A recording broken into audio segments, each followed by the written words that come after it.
جیسے دیکھیں نا، اگر کوئی بندہ اس سے کوئی سوال پوچھے تو وہ کوئی جواب دے تو اس کا جواب صحیح سمجھنا چاہیے یا غلط سمجھنا چاہیے؟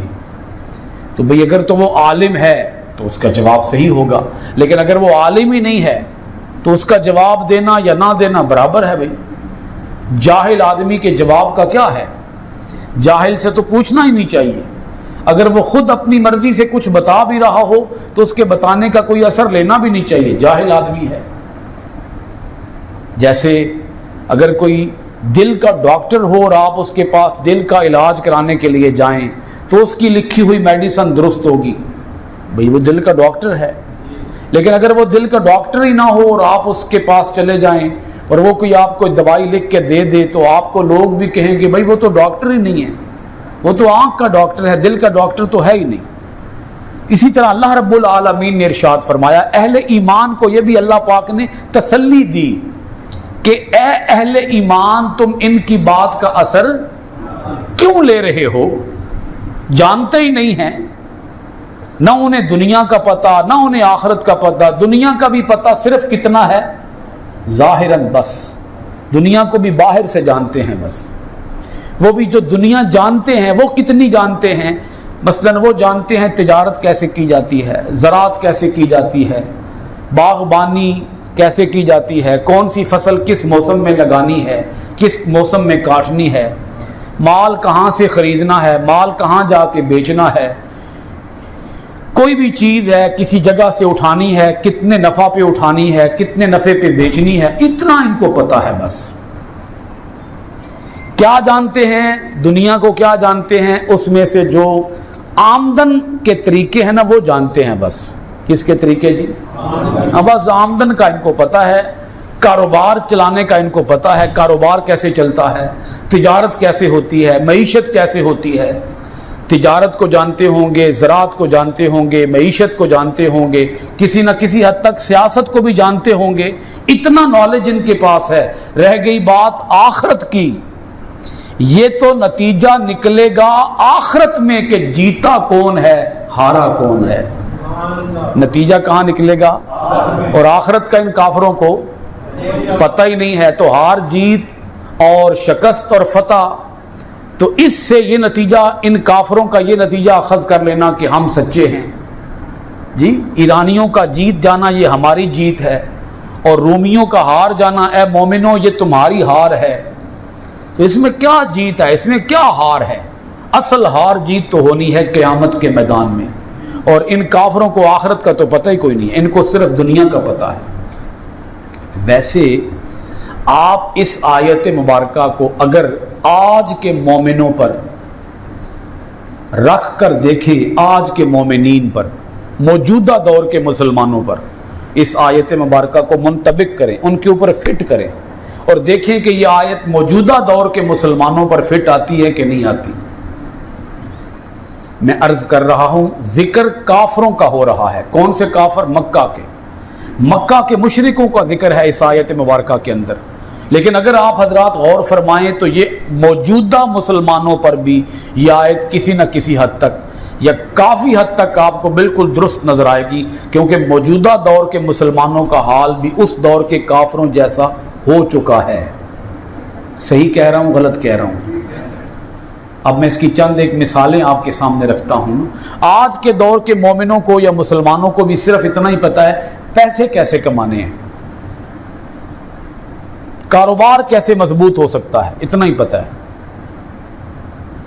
آخرت کا ان سے کوئی سوال پوچھیں، آخرت کا، آخرت کی باریکیوں کا، کوئی حلال کوئی حرام کا، کوئی جائز کوئی ناجائز کا، تو اس کا علم شاید کیا ہوگا ان کے پاس نہیں ہوگا، وہ اس علم سے کورے ہوں گے، ٹوٹل غافل ہوں گے۔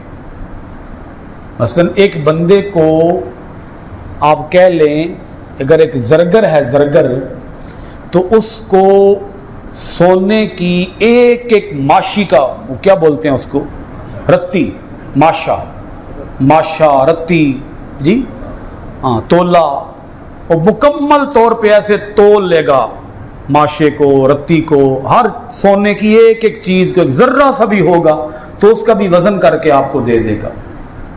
اور اس کو پتہ ہے کہ اس میں کتنی ملاوٹ ہے، کتنا کھوٹ ہے، کتنا اصل ہے، کتنا نقل ہے، یہ اس کو پتہ ہے۔ لیکن اسی صاحب سے اگر کوئی ضروری بات جو دین کی بہت ضروری بات ہے، مثلا اگر اس سے پوچھا جائے بھئی آپ یہ بتائیں بھئی غسل کے اندر فرائض کتنے ہیں، جو شاید اس سنیارے کو اتنا بھی پتہ نہیں ہوگا کہ غسل کے اندر فرائض کتنے ہیں، غسل واجب کب ہوتا ہے، غسل ٹوٹ کب جاتا ہے، اسے شاید ان میں سے کچھ مسائل کا علم نہ ہو۔ یعنی کہاں معیشت کا علم اور کہاں دین کا علم، تو دین کا علم بالکل زیرو، اور اپنی معیشت کا علم وہ 100%۔ یہاں سے آپ اندازہ کریں نا کہ کیا اس دور کے کافروں کا حال آج کے دور کے مومنوں، آج کے دور کے مومن جو ہیں وہ ان کا جو حال ہے یہی ان کا حال آج ہے کہ نہیں ہے؟ غور کریں اس بات پر۔ یعنی دنیا کی باریک سے باریک باتوں کا ہمیں علم ہوگا، لیکن دین کے بڑے موٹے موٹے مسئلے ان کا بھی ہمیں کوئی علم نہیں ہوگا، کیونکہ دین کو ہم نے نظر انداز کر دیا، دین کو ہم نے پیچھے ڈال دیا، دنیا کو ہم نے آگے رکھ لیا۔ اور دنیا ہے کیا؟ 50 سال 60 سال 70 سال ایک آدمی کی زندگی ہے۔ اگر میں یوں کہوں کہ ایک بلبلے سے بھی کم وقت ہے انسان کا دنیا میں۔ دنیا کی زندگی کتنی ہے؟ جیسے آتے ہوئے اذان ہوئی، جاتے ہوئے نماز، جیسے ایک اذان سے لے کر جماعت کے درمیان فاصلہ ہوتا ہے۔ بھائی کیا عرض کر رہا ہوں؟ اذان سے لے کر جماعت، اذان سے لے کر جماعت ہونے تک جتنا فاصلہ ہوتا ہے اتنی انسان کی کل زندگی بنتی ہے، 10 منٹ کی، 15 منٹ کی، کیونکہ آخرت کی وہ زندگی جس نے کبھی ختم ہونا ہی نہیں ہے، اس کے مقابلے میں یہ 60-70 سال کی زندگی ایک ذرہ ہے، ایک لمحہ ہے، ایک پل سے بھی کم وقت بنتا ہے۔ اگر کوئی انسان 100 سال بھی جی لے، 1000 سال بھی جی لے، ہزاروں سال بھی جی لے، تب بھی اس کی یہ ہزاروں سالہ زندگی آخرت کی لامتناہی زندگی کے مقابلے میں کیا ہوئی؟ ایک ذرہ ہوئی، کیونکہ اس نے کبھی ختم نہیں ہونا۔ تو اس دنیا کے لیے انسان اتنا زیادہ پریشان ہے، اتنا زیادہ مختلف طرح کی مصیبتوں کے اندر الجھا ہوا ہے، صدموں کے اندر، غموں کے اندر الجھا ہوا ہے۔ اسے دنیا کا غم ہے، دنیا کی فکر ہے، دنیا کے صدمے ہیں، لیکن آخرت کی اسے کوئی فکر نہیں ہے، کوئی غم نہیں ہے، اس کے لیے کوئی تیاری نہیں ہے، اس کے لیے کوئی علم نہیں ہے۔ دنیا کا علم اس کے پاس منو ٹنوں کے برابر، اور آخرت کا علم ایک ذرے کے برابر بھی نہ ہو، تو یہاں سے انسان کی کم عقلی کا اندازہ لگایا جا سکتا ہے۔ اللہ پاک نے بھی یہی بات سمجھائی ہے کہ اے مسلمانوں، ان کی بات کا تم اثر لے رہے ہو، ان کی بات کی کیا ویلیو ہے، ان کی بات کی کیا وقت ہے؟ ان کے پاس تو دنیا کا علم ہے صرف، اور وہ بھی کیا ہے؟ ظاہراً، باطناً نہیں ہے، حقیقی علم ان کے پاس نہیں ہے۔ زراعت کا علم ہوگا، معیشت کا علم ہوگا، باغبانی کا علم ہوگا، فصلوں کا علم ہوگا، تجارت کا علم ہوگا، دنیا کے نفع نقصان کا علم ہوگا، دنیا کے کاروبار کو کیسے چمکانا ہے، یہ علم ان کے پاس ہوگا، لیکن آخرت اس کا کوئی علم ان کے پاس نہیں ہے۔ اور علم ہونا کس کا چاہیے تھا؟ بولیے گا ذرا، دنیا کا بھی ہونا چاہیے، لیکن دنیا سے بھی زیادہ علم آخرت کا ہونا چاہیے، اور آخرت کا علم ہے ہی نہیں۔ اگر میں یوں کہوں کہ آخرت ایک پوری کتاب ہونی چاہیے، جیسے ہم اردو کی کتاب پڑھتے ہیں، انگلش کی کتاب پڑھتے ہیں، میتھ کی کتاب پڑھتے ہیں، بایو فزکس کیمسٹری کی کتاب پڑھتے ہیں، ایسے بچوں کے سلیبس میں ہر کلاس کے اندر ایک سبجیکٹ ہونا چاہیے، اس کا نام ہونا چاہیے آخرت۔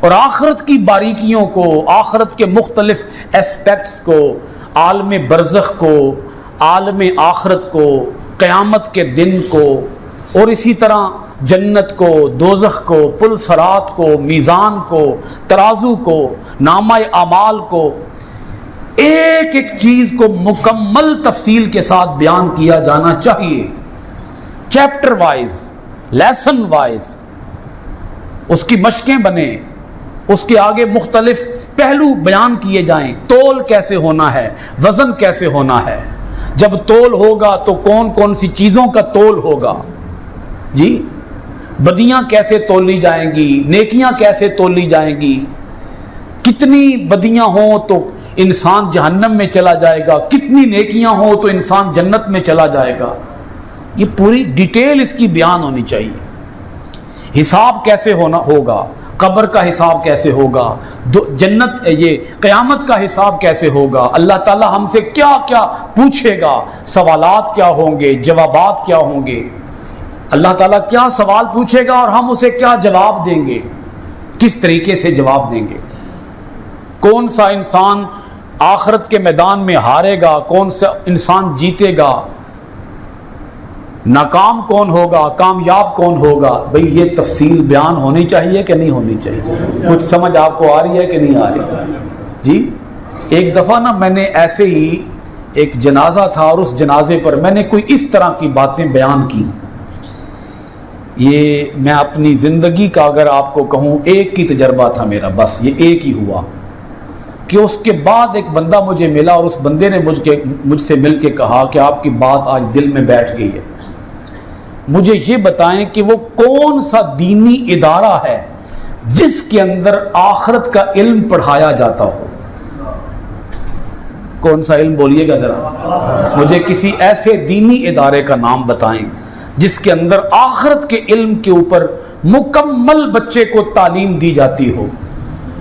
میں پھر چپ کر گیا، میں نے کہا میرے علم میں کوئی ایسا ادارہ ہے نہیں کہ جہاں پر آخرت کا علم پڑھایا جاتا، یہ بھی علم ہے بھائی، اور یہی وہ علم ہے جو میرے خیال میں دنیا کے ہر انسان کو پڑھنا چاہیے، کیونکہ ہر انسان نے اس سے گزرنا ہے، آخرت سے گزرنا ہے، کوئی ایسا انسان نہیں ہے کہ جس کو آخرت سے پالا نہ پڑے، ہر انسان کو آخرت سے پالا پڑھنا ہے، تو بھئی جس سے پالا پڑھنا ہو اسے سیکھنا چاہیے کہ نہیں سیکھنا چاہیے؟ جی ہمیں میتھ کا علم بھلا کیوں پڑھایا جاتا ہے؟ میتھ کا علم اگرچہ ہمارے دین میں بھی ہے، ایسا نہیں ہے کہ میتھ ہمارے دین سے باہر ہے، لیکن سوچنے والی بات یہ ہے کہ میتھ کا علم ہم کیوں پڑھتے ہیں؟ ہم بچوں کو اسی لیے پڑھاتے ہیں بھئی تاکہ یہ اپنا وہ جمع تفریق کر سکیں، ضرب تقسیم کر سکیں، کل کو اگر یہ کاروبار کریں، اپنی دکان کریں تو کم سے کم انہیں اتنا تو پتا ہو کہ پیسے کیسے جمع ہوتے ہیں، کیسے تفریق ہوتے ہیں۔ جی یہ ہم دنیا کے لیے جتنے علوم ہم بچوں کو پڑھا رہے ہیں وہ صرف کس کے لیے پڑھا رہے ہیں؟ دنیا کے لیے۔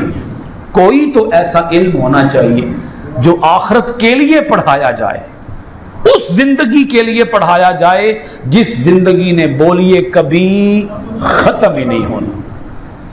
وہ ایک مجذوب بزرگ ہوئے نا، کیا نام تھا ان کا جی؟ حضرت بہلول دانا رحمت اللہ تعالی علیہ۔ بہلول دانا چھوٹا سا بچہ ہے اور بیٹھ کے رو رہا ہے، تو حضرت بہلول دانا پاس سے گزرے تو انہوں نے پوچھا بھئی تم بیٹھ کے رو کیوں رہے ہو، تمہارے رونے کی کوئی وجہ؟ تو اس نے کہا کہ پاس بیٹھ کے، وہ بچوں کے پاس ہی بیٹھا ہوا تھا اور بچے اس وقت اخروٹ کھیل رہے تھے، اخروٹ، تو روتے ہوئے بچے نے کہا کہ میرے رونے کی وجہ یہ ہے۔ بابا جی نے کہا کہ تیرے پاس اخروٹ نہیں ہوں گے تو اس لیے رو رہا ہوگا، چل میں تجھے بازار سے اخروٹ لا دیتا ہوں۔ تو اس بچے نے کہا نہیں، میرے رونے کی وجہ یہ نہیں ہے کہ میرے پاس اخروٹ نہیں ہے۔ پوچھا پھر کیوں رو رہے ہو؟ تو اس نے کہا کہ رو اس لیے رہا ہوں کہ میں یہ بات سوچ رہا ہوں کہ میری ماں جب صبح کے وقت روٹی بناتی ہے تو اس سے پہلے وہ آگ لگاتی ہے، جب آگ لگاتی ہے، آگ جلاتی ہے تو آگ جلتی نہیں ہے، وہ بڑی لکڑیوں کو آگ لگاتی ہے تو آگ جلتی نہیں ہے، تو وہ چھوٹی لکڑیاں ڈالتی ہے، چھوٹی چھوٹی لکڑیاں، پہلے چھوٹی چھوٹی لکڑیوں کو وہ آگ لگاتی ہے، جب چھوٹی لکڑیوں کو آگ لگ جائے تو پھر وہ بڑی لکڑیاں ساتھ رکھ دیتی ہے، پھر بڑی لکڑیوں کو بڑی آسانی کے ساتھ آگ لگ جاتی ہے۔ بابا جی نے پوچھا پھر رو کیوں رہے ہو؟ تو اس نے کہا رو اس لیے رہا ہوں، میں یہ سوچ رہا ہوں کہ اگر بڑے بڑے کافروں کو اللہ تعالیٰ جب جہنم میں ڈالے گا، اب چھوٹا سا بچہ اس کا کتنا دماغ ہے جی، اس دماغ کے ساتھ وہ سوچ رہا ہے کہ اگر اللہ تعالیٰ نے بڑے بڑے کافروں کو آگ میں ڈالا اور انہیں آگ نہ لگی تو ہو سکتا ہے کہ اللہ تعالیٰ مجھ جیسے چھوٹے چھوٹے بچوں کو پہلے آگ لگائے گا، تو جب ہمیں آگ لگ جائے گی تو ہمارے ساتھ پھر بڑے کافروں کو رکھے گا تاکہ بڑے کافروں کو بھی آگ لگ جائے۔ تو حضرت بہلول دانا کی چیخ نکل گئی کہ اس بچے کے اوپر خوف خدا کا عالم کیا ہے، اتنی چھوٹی سی عمر کے اندر یہ کتنی بڑی بات سوچ رہا ہے۔ اگرچہ اللہ تعالیٰ ان اللہ علی کل شیء قدیر ہے، اللہ تعالیٰ ہر چیز پر بولیے قادر ہے، قدرت رکھتا ہے، لیکن یہ بچے کی سوچ ہے۔ ایک بچہ ہے وہ اپنے چھوٹے سے دماغ کے ساتھ یہ بات سوچ رہا ہے کہ کہیں اللہ تعالیٰ ہم بچوں کو پہلے آگ نہ لگا دے، ہم بچوں کو نہ ڈال دے اس چولہے کے اندر جس چولہے کے اندر اللہ تعالیٰ نے کافروں کو جلانا ہے۔ یہ ہے وہ معاملہ کہ ہمیں آخرت کا علم کتنا ہونا چاہیے، آخرت کی فکر کتنی ہونی چاہیے۔ آخرت کے بارے میں آپ یقین فرمائیں، وہ صحابہ کرام جن کو اللہ کے رسول علیہ الصلوۃ والسلام خود اپنی زبان مبارک سے جنت کی خوشخبری ایک بار نہیں 20 بار حضور نے جنت کی خوشخبری سنا دی کہ یہ صحابی جنت میں جائے گا، یہ صحابی جنت میں جائے گا، یہ صحابی جنت میں جائے گا۔ حضور علیہ الصلوۃ والسلام نے درجنوں بار جنت کی خوشخبری سنا دی، یہ جنت میں جائے گا۔ اب حضور کی بات پر تو شک کیا نہیں جا سکتا، اس کے باوجود وہ صحابی بیٹھ کے رو رہے ہیں۔ جناب حضرت ابو بکر صدیق کا عالم یہ ہوتا تھا، آپ یہ کہا کرتے تھے کہ اگر قیامت کے دن اللہ تعالیٰ نے فیصلہ فرما دیا کہ سارے کے سارے جہنمی ہیں اور ایک جنتی ہے، تو مجھے امید ہے کہ وہ جنتی میں ہوں گا۔ ایک جنتی ہے تو مجھے امید ہے کہ وہ جنتی میں ہوں گا، اور اگر یہ اعلان ہو گیا کہ سارے کے سارے جنتی ہیں، ایک جہنمی ہے، صرف ایک بندہ جہنم میں جائے گا، تو مجھے پھر بھی ڈر ہے کہ وہ کہیں میں نہ ہوں۔ یہ ایک طرف خوف اور ایک طرف امید، کیونکہ اللہ تعالیٰ کو یہ خوف بڑا پسند ہے۔ اللہ تعالیٰ خوش ہوتا ہے کہ میرا بندہ مجھ سے ڈر رہا ہے، میرا بندہ مجھ سے، یہی تو وہ خوف ہے کہ جو خوف مقبول ہے بارگاہ الہی کے اندر۔ اسی خوف کا نام ہے تقویٰ، اسی خوف کا نام ہے پرہیزگاری۔ یہی خوف چاہیے، یہی ڈر چاہیے، باقی سارے ڈر ہمیں اپنے دل سے نکال دینے چاہیے، مگر یہ ایک ڈر ہمیں اپنے دل میں قائم رکھنا چاہیے۔ لیکن اب صورتحال کیا ہے جی؟ اس ایک کا ڈر ہمیں ہے ہی کوئی نہیں، باقی سب سے ہم ڈر رہے، اس ایک کا ڈر کوئی نہیں ہے۔ کیا خیال ہے، صحیح ہے یا غلط ہے؟ امریکہ سے ہم ڈر رہے، اسرائیل سے ہم ڈر رہے، انڈیا سے ہم ڈر رہے جی، اپنے دشمنوں سے۔ دنیا کے اندر دشمن ہوتے ہیں، 1000 دشمن ہیں ہمارے، دنیا کے دشمنوں سے ہم ڈر رہے، حاسدوں سے، ظالموں سے جی، اور جتنے بھی ظالم جابر ہیں ان سے ہم ڈر رہے ہیں، اس اللہ سے ہم ڈر نہیں رہے۔ کیا کہا تھا اقبال نے؟ وہ ایک سجدہ جسے تو گراں سمجھتا ہے، 1000 سجدے سے دیتا ہے آدمی کو نجات۔ امام علی مقام امام حسین نے کربلا کے میدان میں کیا کیا تھا؟ آپ نہ یزید سے ڈرے، نہ یزیدیوں سے ڈرے جی، نہ 12000 سے ڈرے، نہ 20000 سے ڈرے، نہ 40000 سے ڈرے، نہ تیروں سے ڈرے، نہ تلواروں سے ڈرے، نہ موت سے ڈرے، کسی کی موت سے نہیں ڈرے۔ ڈرے تو صرف کس سے ڈرے؟ اپنے رب سے ڈرے۔ اور وہ ڈر کہ جن کو حضور علیہ الصلوۃ والسلام نے جنت عطا نہیں فرمائی تھی، جنت کی سرداری عطا فرمائی تھی۔ جنت نہیں، بولیے گا جنت کی سرداری۔ تو جنت کی سرداری ملنے کے باوجود بھی وہ کس سے ڈرے؟ بولیے گا اللہ سے ڈرے۔ یہ ہے ایمان، یہ ایمان مطلوب ہے، یہ ایمان مقبول ہے۔ اس ایمان کا نام ہے علم آخرت۔